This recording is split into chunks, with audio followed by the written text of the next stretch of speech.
Welcome to Japan on Film podcast. I am your host, Perry Constantine, and I'm here now with another a new guest on the show who is the first guest who decided to dress up for the show, actually, and that's Luna from the Ongaku To You podcast. Luna, how you doing today? I'm good. How are you? I'm doing really good. Glad to have you on the show. We've been communicating back and forth for like the past few months, so nice to actually have a chance to see you on. Oh, of course. I'm very glad to be on, and thank you so much for inviting me. Happy to. So before we get started and talk about today's movie, first I wanted you to tell the people a little bit about yourself. So a little bit about me is I'm a huge film buff. Like, I love movies, whether it be foreign, non-foreign. I mean, I'll watch anything. I prefer horror. That's my genre. And I also am a big fan of Japanese culture, and I studied it for a while in college. That was one of actually, it was my minor was Japanese, and my major was business. And I did get a chance to visit Japan and live there for a little while, and I loved it. I got to immerse myself in the culture. So for me, a lot of the movies bring a lot that to me. So I have a soft spot for Japanese movies in general, whether it be the older ones or newer ones, but just the cultural aspect. A huge fan of. I also love Japanese music, which is why I do Ongaku To You. And just it's just interesting. That's just a few small things about me. And okay. So we talked a little bit about where you had lived before in Japan. But I don't think we mentioned what brought you out there in the first place. Why were you out there? So I was doing the study abroad program. Okay. So through our university, we were able to, that was my requirement, one, for graduating, but two, I've always wanted to do it. So it gave me an opportunity to actually go to Japan and study with other students. So I got to study at Oburin Daigaku, which is in Machidashi. It was a great experience, and I wish if I could go back and redo it because I loved it so much. So I look forward to going back in the future when I have a little more free time. Yeah, that's cool. That was one thing I wish I had the chance to do when I was a university student, was actually go and study abroad. But instead, I had to wait until after I graduated. Okay. So, like you mentioned, you're a fan of Japanese film and horror film in particular. So, what was that connection? What was the first movie kind of that brought you into the world of Japanese cinema? Oh, that's a hard one. It was probably, it was probably The Grudge. Ju-on. Okay. Probably a big one, and Ringu, because those came out about when I was probably early high school or before high school. Okay. Before high school. So it was probably middle school. And I've always loved horror movies, and seeing something different like that on screen with more of the ghost aspect, with the long hair, how they do horror movies, I feel like is more of a frightening aspect than how a lot of US ones are, as they're more slasher. Right. And although we do have ghost ones, I feel like Japan is very good about the suspension, the character building, and just that there's a little bit of shock factor in there too with some too, because there's some of the jump scares. But those are the two films that brought me into like Japanese cinema, because I'm a big horror fan. Okay. So yeah, that's for many people, like we're for years apart, but basically I was a university students, you were, so basically around that same generation. That's how a lot of us kind of came into Japanese cinema, I think, was just because of the popularity of The Ring and the J-horror and all that. And then it kind of served as like a gateway drug into the rest of the world. Oh, it did. And then I think going into high school and college, we did film classes. So we got to experience more of traditional Japanese film, like Kurosawa. Oh, okay. So I felt like that made a big influence on me too. Okay.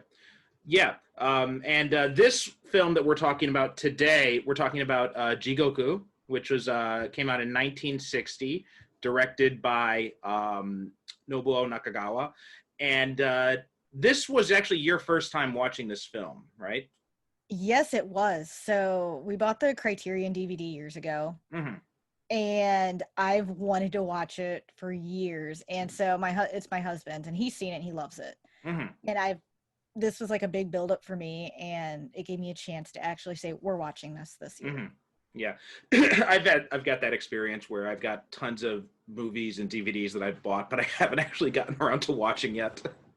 Yep, I got a backlog, and that was Hmm. one of them. And so I feel like this is the perfect time to watch it, Hmm. especially being October.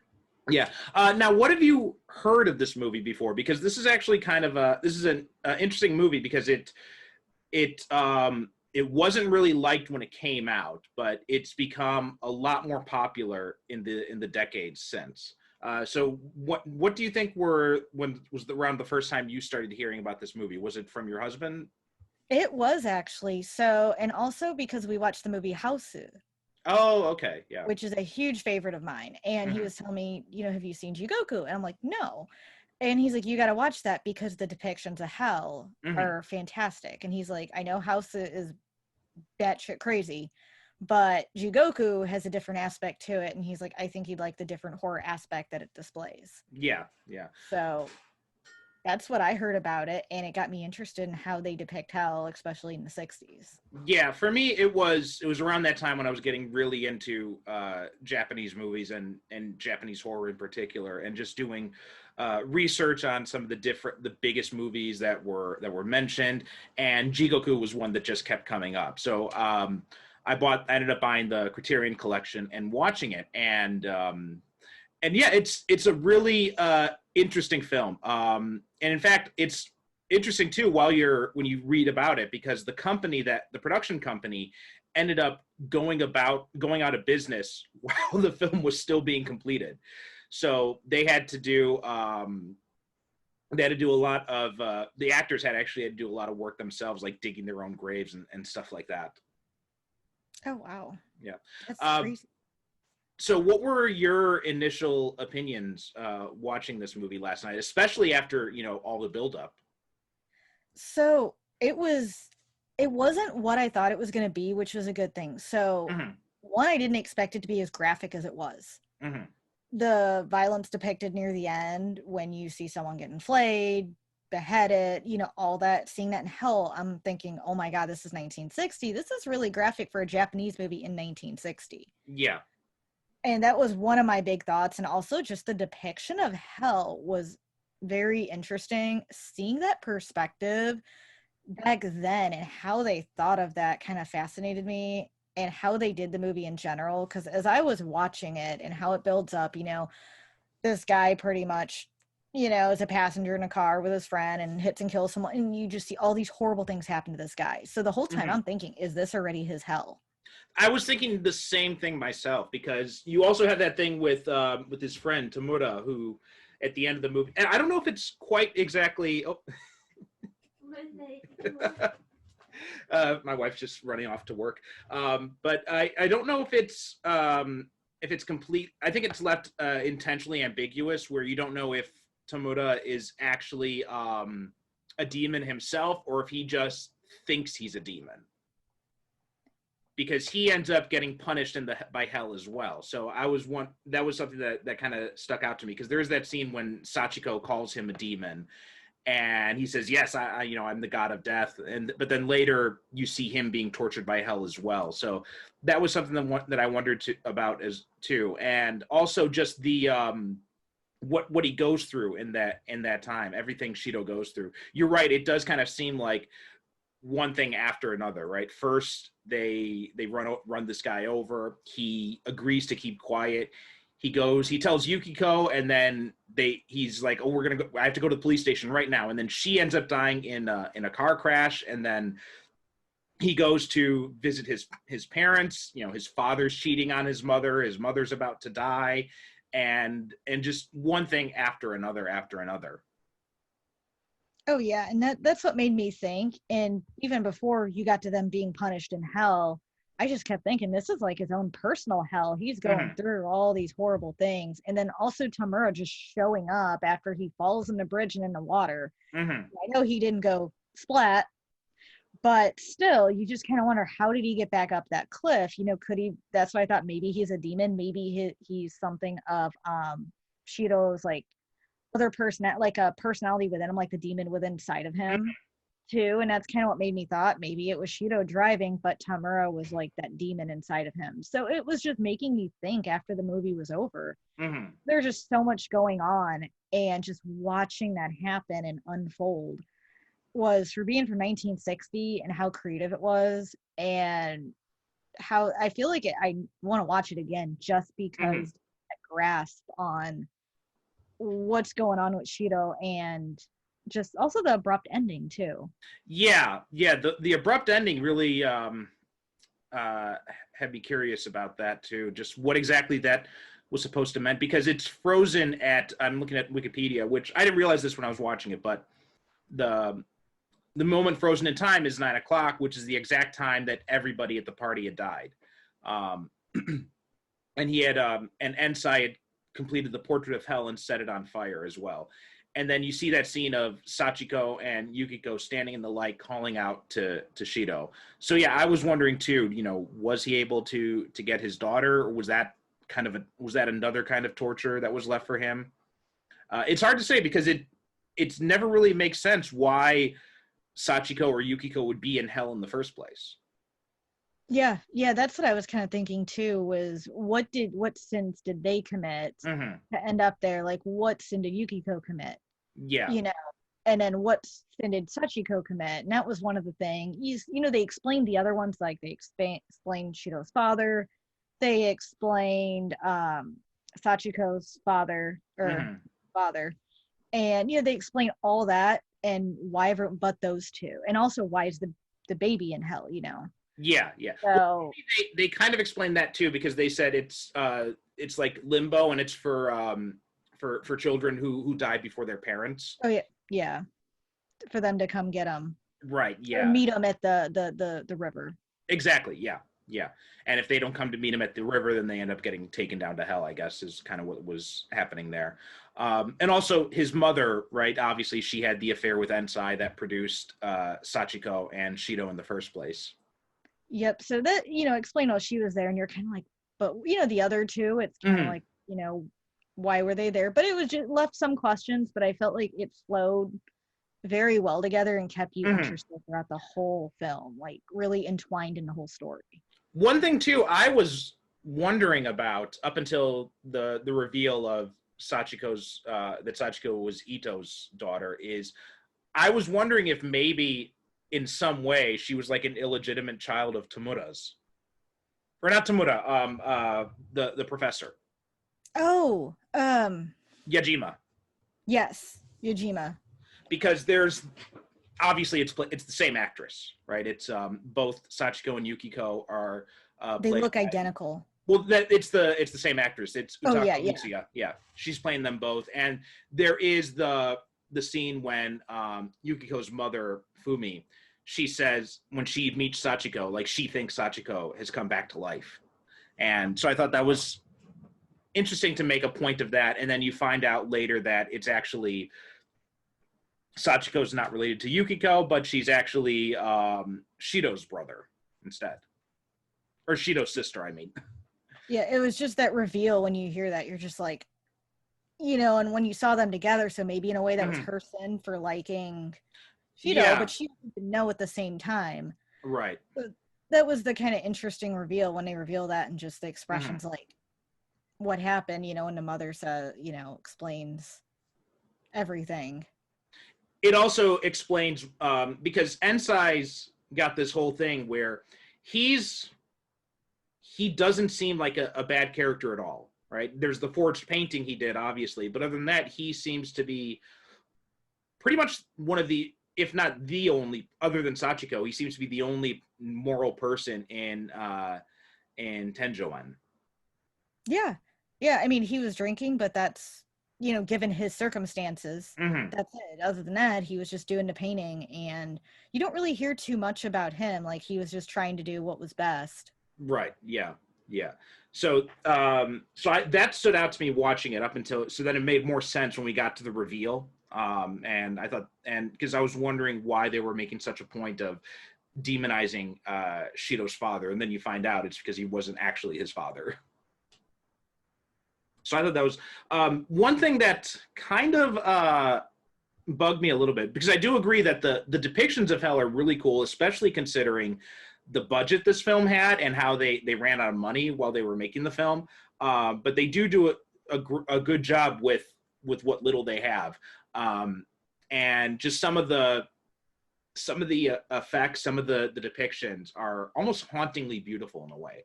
And but one of the things that kind of got on my nerves a little bit was just how many times everybody shouts each other's names when you're getting to the end there. Like when he's running for the wheel and he keeps shouting out Harumi's name, and then everyone else is calling for him. And that part, I think it got a little bit on the repetitive side for me. How about you?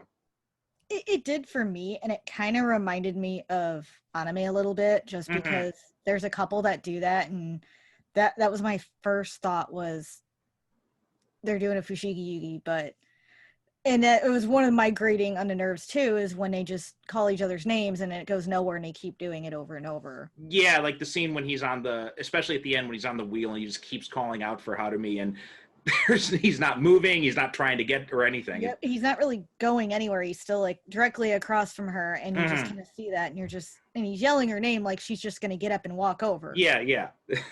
Just like, we could have cut a few minutes here and there in that part.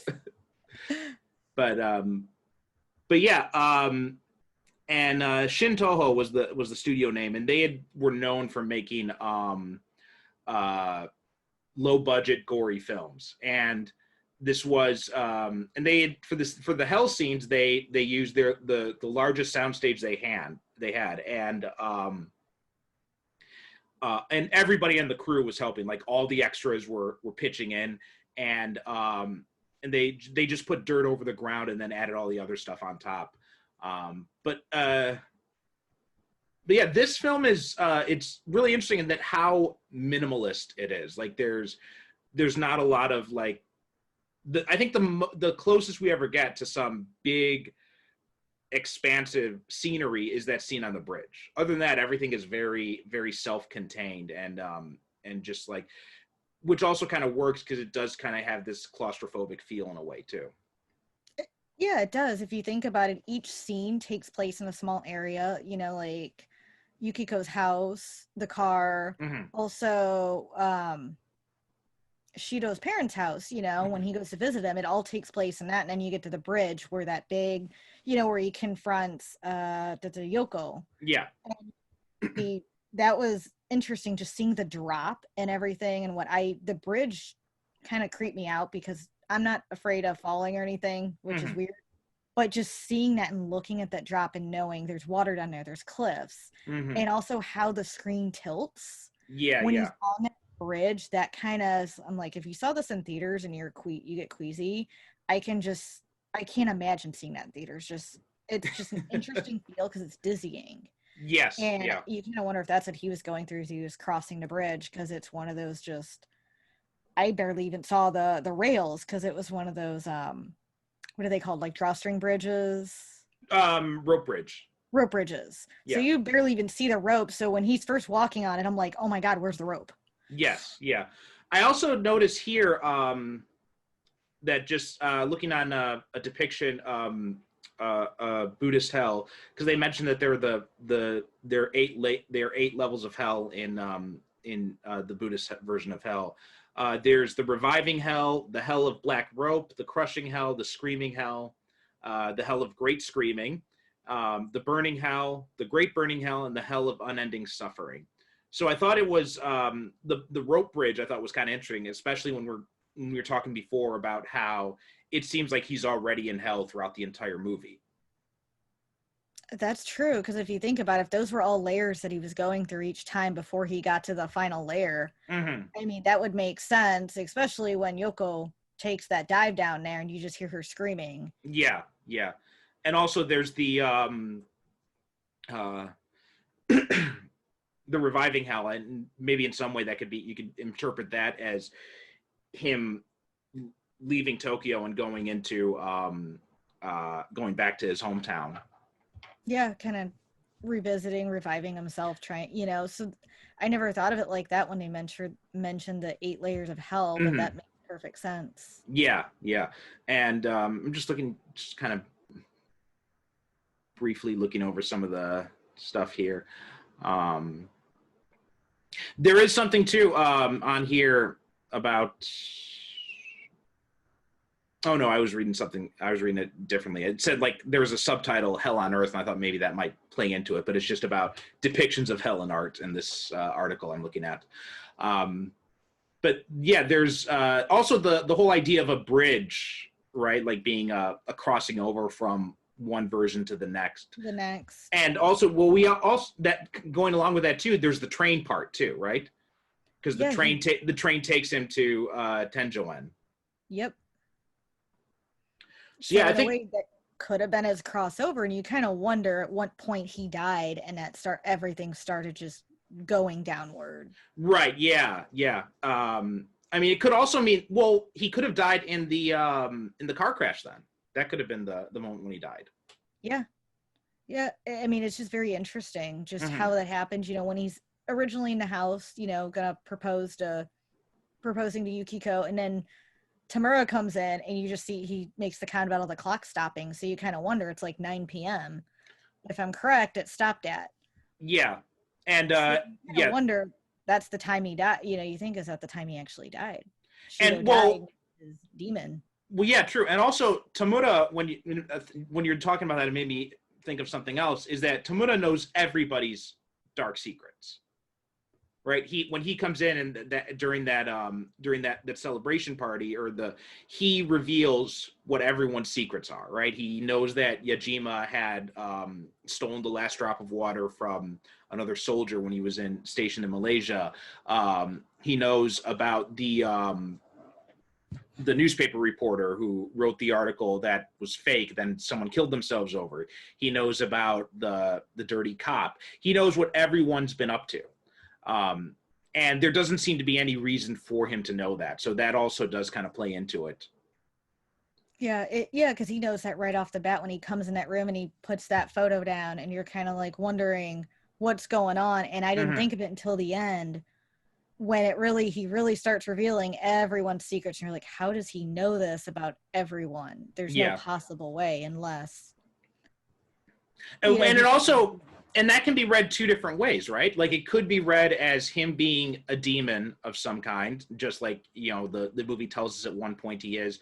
But what you brought up earlier is that he could be like Shido's dark side plays into that as well, because it would make sense why Shido would know all these secrets because he grew up in this town. That's very true. So, and he would know that about every single person. And also, maybe in the back of his mind. Right, exactly. And also, the actor who played Tamura, Yoichi Numata, he said that he had tried to analyze the role but couldn't find the best way to play it. So that also kind of plays into it as well, if he couldn't really find one type of interpretation for the character. I think he did a good job picking the role he did, though. I mean, his maniacal laugh in a lot of those scenes, he just has such an evil laugh that it kind of gives you the chills through your spine. Yeah, yeah. I thought he depicted the role very well, to be honest, of this evil person, but you don't really, he's evil, but you don't really know why or what he's planning. Right, yeah. And it's his voice, the way he speaks and some of the scenes, like it's got this very, I'm not sure if it was altered at all in post-production, but whether it is or not, it's got this very kind of otherworldly feel when he's speaking to Shido when they're both in hell.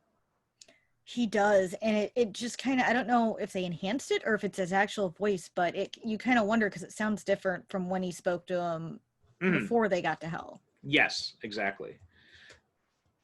And let's see, what else do we want to touch on here? Just looking.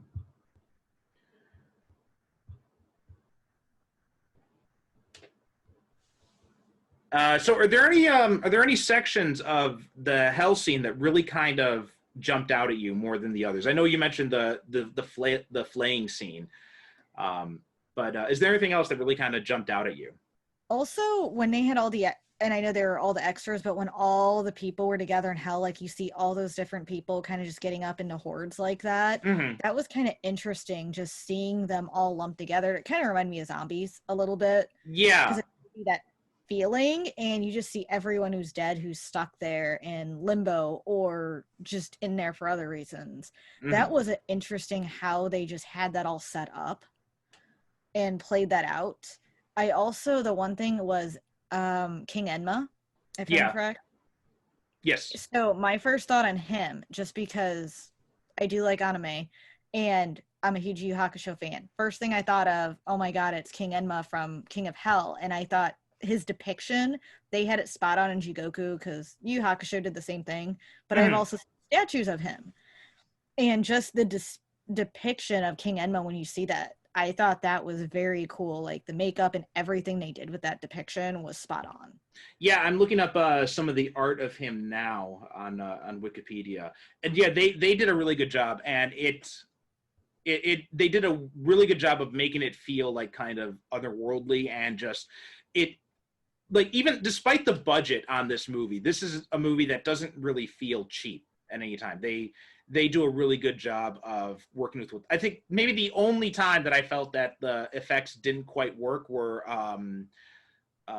some of the skeleton scenes, like when we see his father, when we see the flaying scene, and we see his father's skeleton, and then when we see the other skeletons lined up. Those are probably the only two times I can think of when I kind of my brain was telling me, oh, that's a fake skeleton. But other than that, they do a really good job of filming everything in. They use just the right amount of shadow where it's not too dark, but it works really well, especially with King Enma.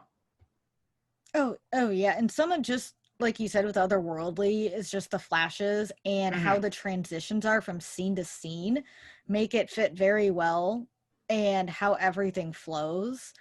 I think it was the transitions that I thought were very good, Yes. and how just they mimicked, and also with with the baby going down the river and then him just chasing after, but all those scenes like him trying to find Harumi and save her, it was very interesting that they threw that in there. Yeah, I thought that was it had a very dreamlike quality, just like how when you're in a dream and it'll just suddenly jump from one place to another without explanation.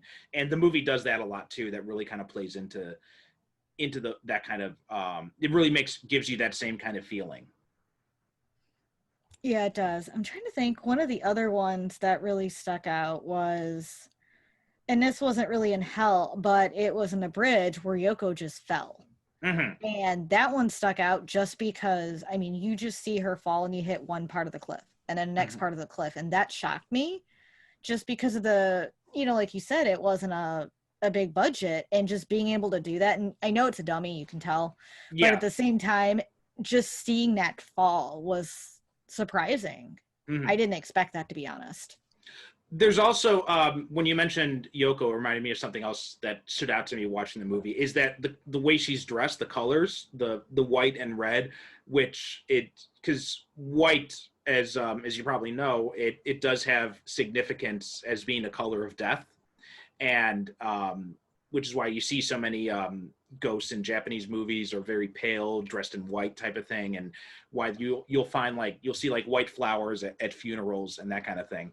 Um, and then you contrast that with the red as well, because you've got the obviously red being the color of blood, and so there's and just like passion, vengeance, all those types of things. So her being dressed in both white and red throughout the entire movie was something that jumped out at me.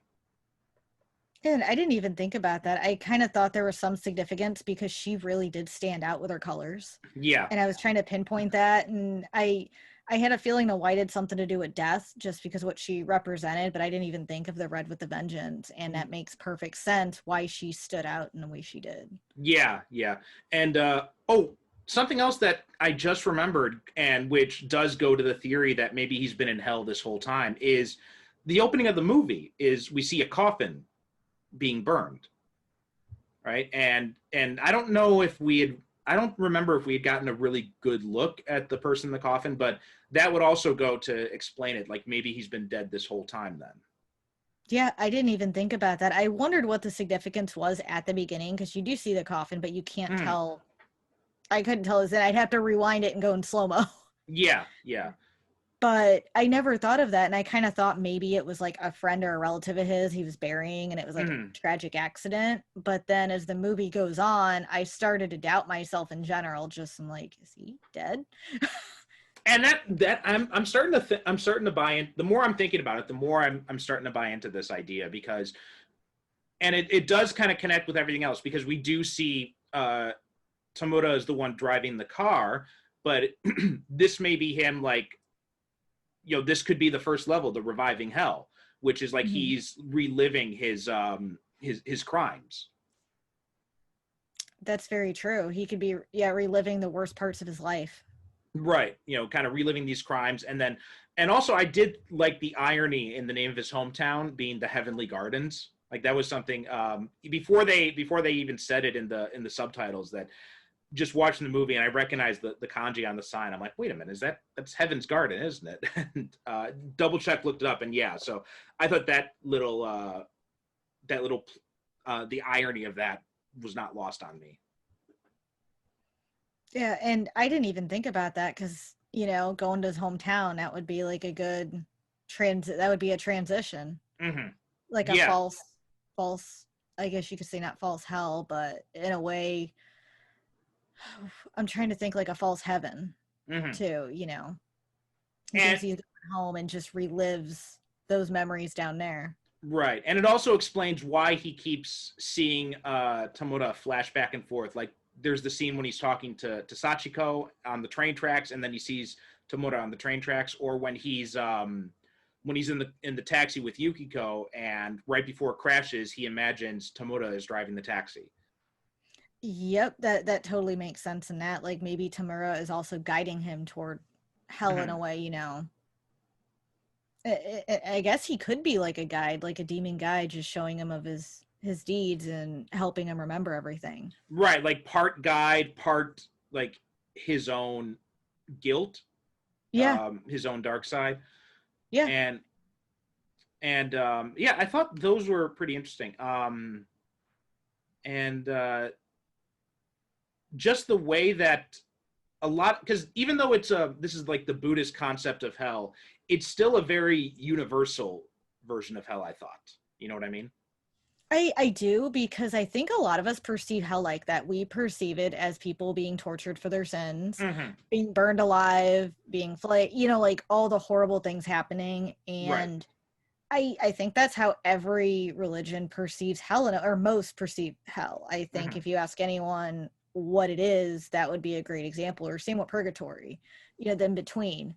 So I think they did a good job of, even though it's Buddhist hell, it also goes for a lot of other cultures too, and how they see it. I mean, that's what I think of it. When I thought of hell, I'm like, I do think of it that way, of people being tortured and burned and it being horrible and reliving your sins over and over and over. Yeah, and I did like that they showed these different versions of the punishment, as opposed to just the traditional one of it's just burning for all eternity, but instead they have all these different types of punishment, and they really do a good job of going all out and showing those different ones. Yeah, they do. And I think that makes a big difference for me, like seeing it as, it gives you a, like you said, different versions of it, and just the how they filmed it, I think. Hmm. And, guiding you through each 8 of them. Yes, yeah. And that was one scene too that particularly stood out to me, was when he steps on when there's the hell of needles, and there are all these like spikes in the ground, and he steps on one of them. That was something that really kind of, those types of things, like really kind of, you were talking before about seeing something dizzying, like in heights and stuff. Like I feel that's I get that when I see someone, like, step on something sharp, or if there's like something with the hands or feet, like that stuff kind of weirds me out and skeeves me out.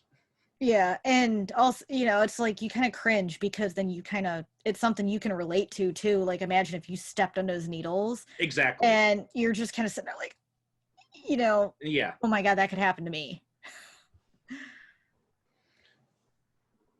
And So, also, well, this also kind of ties into it too, because something I'm reading here about is that King Enma doesn't have the time to look after all these different hells himself, so he delegates, and so there are other people who, so that does also kind of go with this idea of Tomoda being like this guide for him throughout the realms. And also Tomoda's, kind of a tempter figure in a way too, because there's that he does there's that scene when him and Sachiko are about to kiss, and Tomoda says, do it, commit the sin, and live and become one of the vermin of hell. Yeah. Yeah, he is. He's trying to push him into doing, committing more sins than he already has. So Yeah. trying to make it worse. Yes, yeah. Okay. Anything else that really kind of jumped out of you that you wanted to mention? I kind of thought with the gangster, you kind of wonder, was it Ryuichi? No, it was Kyoichi. Kyoichi, yeah. Kyoichi. Just that I thought that was interesting because you see him die and he got hit by a car and you just see all the like a good amount of the blood, and that kind of the blood surprised me, is just that, but also you don't learn as much about Kyoichi, and I know he's dead, but you see Yoko and I guess his mother, who did see the car. Yeah. So that was one of the other things that jumped out. Is first she's like, oh no, I don't remember the car, and then all of a sudden she's like, she saw it because they closed it, did a close up on the license plate. Right. So you obviously see her hiding and seeing it, but it kind of makes me wonder if this is hell. You wonder if she did say she didn't go to the police, but you kind of wonder how he died. Did they kill him? And, maybe, is that how he got to his coffin? But it kind of got me thinking that after talking about it is, let's say he is dead and the mother did witness it and, he was a gangster. Could the Yakuza have maybe did a hit on him because they wouldn't go to the cops and say it? Right, yeah. I remember the mother saying, I'm not going to go to the police about this. We can take care of this ourselves. Right, yeah. So that's a good point as well, too. Yeah, and also, and that implicates both the mother and Yoko as well, too, in the murders, because if it's all in hell, then it stands to reason that maybe this didn't all play out the way we see it. Like maybe she didn't kill the entire family in that way, or maybe it was something. But there is also that thing where she says that, I saw my husband was killed by a car, and the police didn't do anything, and I didn't do anything else after that. Right. So that also kind of plays into it. Plus, I think that kind of goes. They're trying to stress the idea that there are no innocents, because Kyoichi was, he was a gangster. Yoko is, she's sleeping with the gangster, but she's also, you get the feeling that you get the sense that she's a prostitute as well. And then, Kyoichi's mother, she couldn't avenge her husband's death, and now she wants to kill someone on behalf of her son. So yeah, it's like the only innocents really are Yukiko and Sachiko in the whole movie. Yeah, and you kind of wonder why, how they ended up there, or if they're even there. Maybe they're just there in his mind. That was something I was wondering too, because there is that scene at the end, and so the Wikipedia summary, it mentions that both Sachiko and Yukiko are standing, smiling in peaceful light, calling Toshido as sister and lover respectively, with lotus petals around them, symbolizing mental and moral purity. So I wonder if maybe they were kind of, not that they were in hell themselves, but they were somehow, because they were connected to him and they were the only real moral people in his life, maybe they were able to serve as kind of guides for him. Yeah, like trying to guide him in the right direction and try to at least save him from some of his sins he committed, maybe. Right, because one of the things about non-Christian versions of hell is that, in the Christian version, it's usually eternal punishment no matter what. There's no parole, there's no appeals, nothing like that. But in other religions, they do talk about hell being a place of temporary punishment, depending on how severe your sins were. And then the more severe ones, then you have the, like and even Enma mentions at one point about the hell from which there is no escape, or something along those lines. So So it would make sense then for there to be a possibility of escape if and they can serve as guides in that way, perhaps. Yeah, and that could be where the ending was going with how it ended abruptly and him just calling to his daughter Harumi. Maybe Mm-hmm. he trying to make up for that retribution and everything and following Yukiko and Sachiko as guides. In a way, him reliving and understanding what he committed was wrong also was a way for him to, move into a different, he could move back up. Because like Mm-hmm. you said, with how non-Christian hell is, there's still option for retribution. I mean, Yeah. you can, depending on the severity of it, you can still, I wouldn't say, get out of it completely, but you learn from your sins and you can be reincarnated. Mm-hmm. So that could be a possibility, is it could have been something leading to that, like a reincarnation type of thing, because Yukiko was pregnant, and it could have been that maybe he was going to be reincarnated as the baby. Now that I think about it, he kept calling from her, and maybe he Mm-hmm. was living through that. Oh, I That didn't even consider that, but that also fits in with the clock symbolism as well.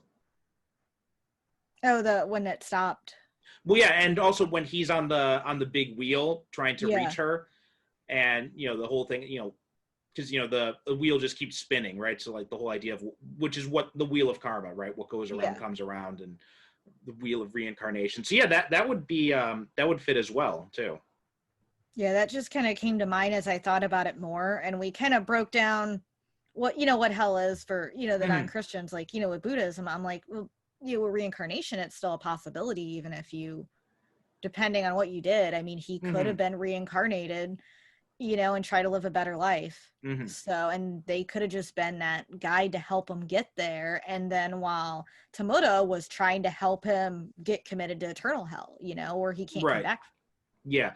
There's also the last scene too, and the film purposely leaves it ambiguous, right? Because you could read that last scene as um it could, like, he's still trapped in hell and they're still trying to reach out to him, right? But that's one way you could read that. And or you could read it like they're, like you said, the reincarnation thing. Maybe he has been reincarnated and they're just waiting for him when he has the next chance to come to heaven or wherever. Or it could be that maybe he's out of hell but he hasn't reached them yet or something. But I did think it was interesting that we just see that last scene of them they just keep calling out to him and we don't really see what happens to him. No, it's a good talking point too, because Mm-hmm. it leaves it up to what you think and what could have happened. Because everyone could interpret it different. It could be, them calling to him and trying to bring him back, like as Mm-hmm. reincarnation. They could be trying to bring him back to heaven. It could be something completely different. But I like that the director left it as an open book and didn't just say this is the ending you're getting. Mm-hmm. You're stuck with it. So I So like the open interpretation ending. yeah. So what would you think which way do you lean towards, or do you have like one firm one that you commit to? I honestly think that maybe they're waiting for him to be reincarnated as someone else. Okay. That's just kind of the feeling I'm getting, is seeing them standing there in the light and calling to him. And I wouldn't say it's bringing him to heaven or anything, because I honestly think they're probably still alive and it's just Okay. him living through his hell. So if that is true, and let's say Yukiko was pregnant when he died, I mean, maybe it's them trying to bring him up to her or someone else, Mm-hmm.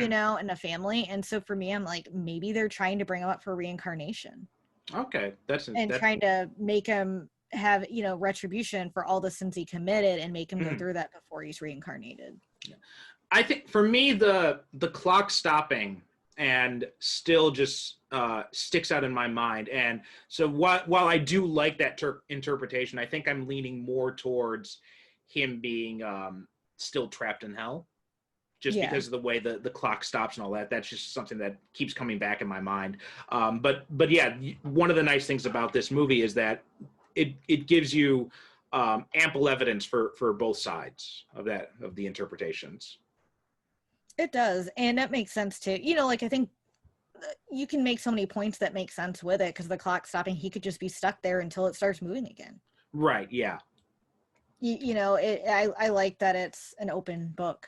Yes, yeah, yeah. It's a really interesting way to read that, and this is now the second movie we've done in a row with open interpretation. That last episode we did was Marabito, which also had kind of these open interpretations about these different ways you could read the way the movie had played out. I need to rewatch that one.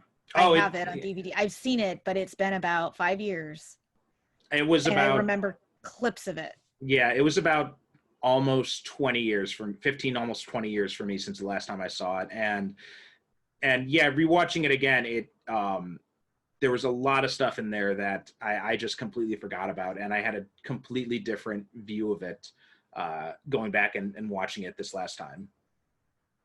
I think I might give that one a rewatch before I listen to the next one. That way I got like a whole fresh, mind Right. on that. So it's been too long since I watched Maribito. Well, yeah, just so you're aware, people who are listening to the show, they'll know because but we're recording this, way in advance. So this is actually the Marabito episode will probably be coming out like sometime in maybe January or so. Oh, wow. I probably might have watched it by then. We'll see. It's on Yeah, my list. yeah. But yeah, but that might even be better, as then gives you plenty of time to rewatch it and think on it before you get to our episode. Oh, yeah, definitely. I need to do that. Okay. All right.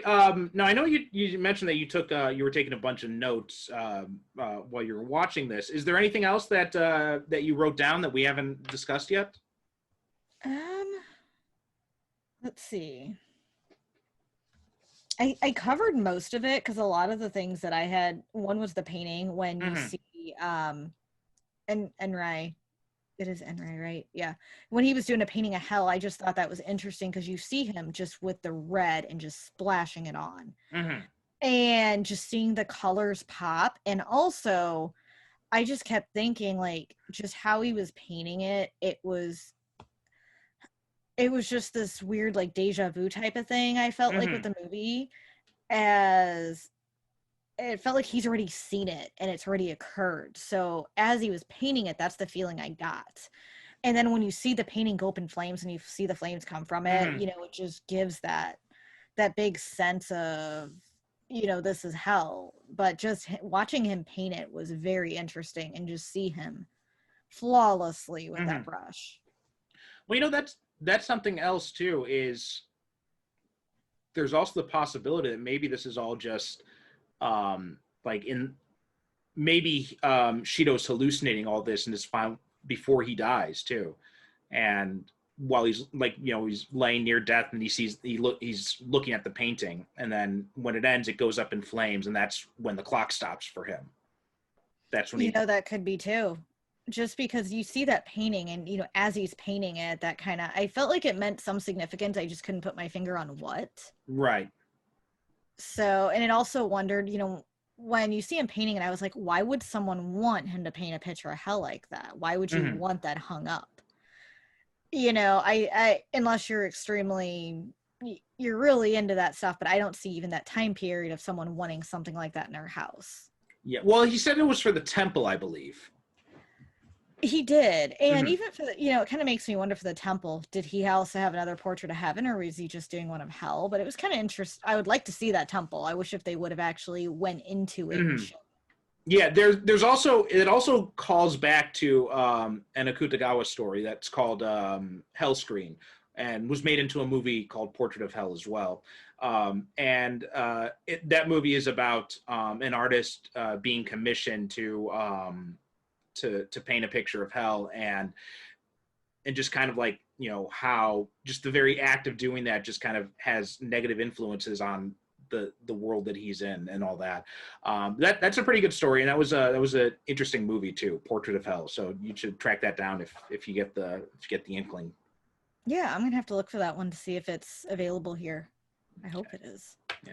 I'm not sure, because I think I had some, as I recall, I taught the story in one of my classes, and so then I was looking for the movie to show to my students, to kind of show them an interpretation of it. And I remember, of course I was here in Japan, but I do remember it being kind of difficult to track down. I'm not sure if there's a lot of versions of it in the West, but yeah, it's definitely something to have a look for. Yeah, definitely. I'll look for that one. Okay. Just and I like that they brought that into that movie. Was Portrait of Hell, was that before or after Jigoku? Oh, though I mean the original story was written by That was Akutagawa, okay, that was and written way, way, way, way before. yes, yeah, and then the movie Portrait of Hell came out in 1969, so that came after this movie. So here's my question on that, since that one came afterward. Do you think that they had any inspiration with Jigoku in I Portrait of Hell? I think so. Yeah, I mean it's been a long time since I've seen it, but I think there's were definitely some inspirations, and there was one scene I remember that was pretty controversial for being really graphic. But yeah, it's definitely worth watching. And but yeah, it's called Portrait of Hell or Jigoku Hen in Japanese, and it's based on the Akutagawa. It's found in the Rashomon short story collection, I believe, which you can Oh, download for free online. So okay. Okay, I'll have to check that out then. So, yeah, but I like that they threw that in there because I didn't know about that story. So throwing that in Jigoku, that could have been what they were going for too. right. Bringing up that story. Yeah. Um, Okay. s- All right. So, are there any other final things you wanted to add about this movie? I was just gonna say I highly recommend it, even if people aren't into horror. Hmm. And I think there's some graphic scenes, but it's not so graphic that you would turn away or be disgusted. And if you really like a suspenseful and interesting movie to Hmm. follow along, and also it's neat to see, I would recommend watching it because then you could see how you think it plays out at the end. Yeah. Yeah. Anyone. I think those are really good points, and it's not a typical horror movie. It's very slow. Some might argue too slow in some scenes, but it's not like these. It's not like if you're someone who doesn't like jump scares or that kind of thing. Like there's not really any of that in there. It's just this suspenseful, slow build throughout until they finally end up in hell. Yes. Yes. And like, I guess you could say a slow burn. Yeah, yeah, definitely. Okay. All right, Luna. So thanks so much for coming on the show. Do you have anything that you wanted to plug? Anywhere you wanted to send viewers to find you? Yeah. So I do have a letterboxed account. If any of you watch movies, it's Luna Maria 87. And that's also my Twitter plug. And I have a My Anime List, Anime Planet, when I do watch anime. Hmm. People watch that. And I do have an Instagram. It's Nerdy Collector Luna. And I pretty much post a lot of my movies. So if you want to see what movies I have or I'm watching, I do post on there quite frequently. Okay. And I also do a podcast with two other people, Ken and Gray, and we do something called Ongaku To You. And we're on Instagram, Twitter, Facebook. We have our own website. And it's pretty much about Japanese music. And if you're interested in Japanese music, follow us, listen to the podcast. We go over what's new in the music industry, breaking down news, and talking about the top 10 charts too. So, Hmm. Yeah, and Ken obviously has been on the show. By the time people hear this recording, he'll have been on the show twice. So we've got a link to Ongaku to You up on the website as well. So yeah, Jana, thanks. Or sorry, just you after we were talking to. But thanks so much for coming on the show, and hopefully we can have you come on again sometime. oh, thank you so much for having me. I'd love to come back on again. This was great. Okay, great. All right, so that does it for this episode of Japan on Film. As always, you can visit our Facebook group. It's Japan on Film. Just type that in the search results. Join in. There's just a brief approval process. You just have to agree to the rules and tell us what your favorite Japanese movie is. We've got a lot of people who have signed up and have written answers that are obviously spam. So just make sure you answer those questions so we can weed out anyone who doesn't belong in the group. But yeah, thanks so much for listening, and we will talk to you next time. The movie we're going to be watching we're going to be spotlighting in the next episode is going to be Minbo, and we're having another returning guest to come on and talk about that. So we'll talk to you next time, and have a good one. Thanks for watching this episode of Japan on Film. For more of our videos, just hit the subscribe button.